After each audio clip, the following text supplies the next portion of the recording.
So welcome to PhillyCAM. We're excited you're joining us for this series of virtual video tours. We hope that you learn a little bit about what PhillyCAM is, how you can get involved, and we hope to see you down here soon. So let's get started. So PhillyCAM is Philadelphia's public access television station, and we're a community media center. So anyone in the region, adults, youth, individuals, organizations can come and learn how to produce content for TV, video, or radio, and then we distribute it on our cable television channels and on our FM radio station. Today in this video you will meet Gretchen Klossing, our executive director, and learn a little bit about the history of PhillyCAM, and Nasha Taylor, who will tell you a little bit about our culture and what makes PhillyCAM unique. Let's get started.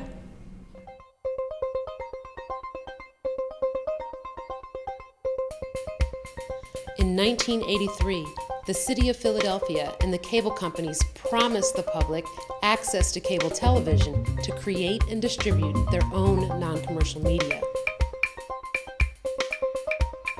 Who would have thought it would take activists committed to media justice 25 years to overcome corporate interests and convince the city and the cable companies to fulfill their promise?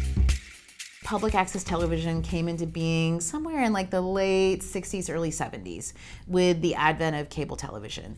And the Federal Communications Commission wanted to use the emergence of this new platform to create a space to support the public interest. So there was a requirement that any new cable systems across the country would have to provide channel space for local government, local schools, and the public to be able to broadcast their content. In Philadelphia, we got cable television relatively late compared to the rest of the country. Most cities around the country were getting cable in the 70s. So some of the oldest cable television networks or oldest public access TV stations in the country are celebrating their 30th or 35th anniversary.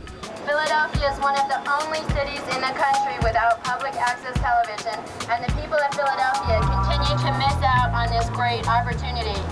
Our right to put on programming for and about our own communities continues to be denied. Our voices continue to go unheard.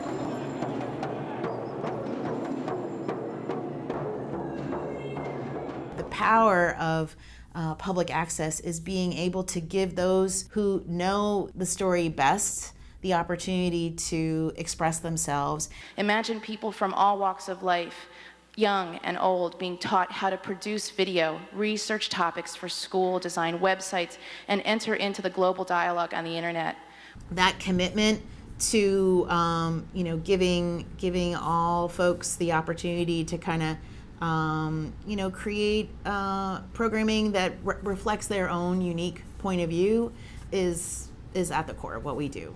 The most significant thing that makes PhillyCAM is that everyone brings themselves, their whole selves, into our culture, and that's what makes it unique, because it's a reflection of everyone. And that's really what we intend with our mission, is to reflect all of the voices and sounds and perspectives of Philadelphians across the city. I'm Nasha Taylor, and I'm the Community Engagement Director at PhillyCAM.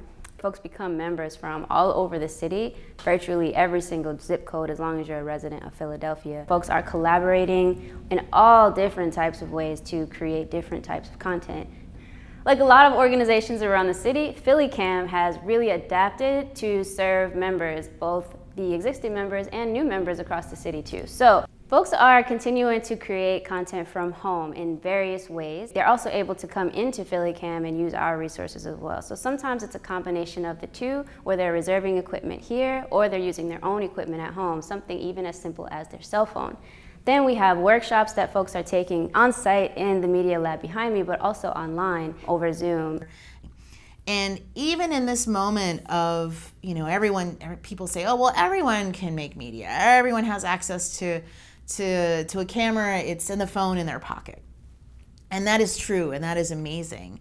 But I still think that what is important and worth fighting for about public access television is to have that non-commercial space that is dedicated on cable television, where folks can go to. And then also having a physical space like PhillyCAM where people can come together and learn from each other. And be in this public space together and have access to the technology that they might not be able to have access to, I think is also really important to fight for.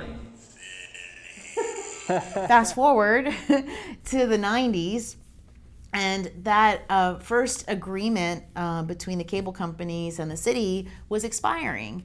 And so it was a 15-year agreement, and so it was an opportunity for activists and supporters of public access television to start the fight again. You keep being told by the mayor's office and by city council that unless there's a real public outcry for public access, they're not going to do anything about it.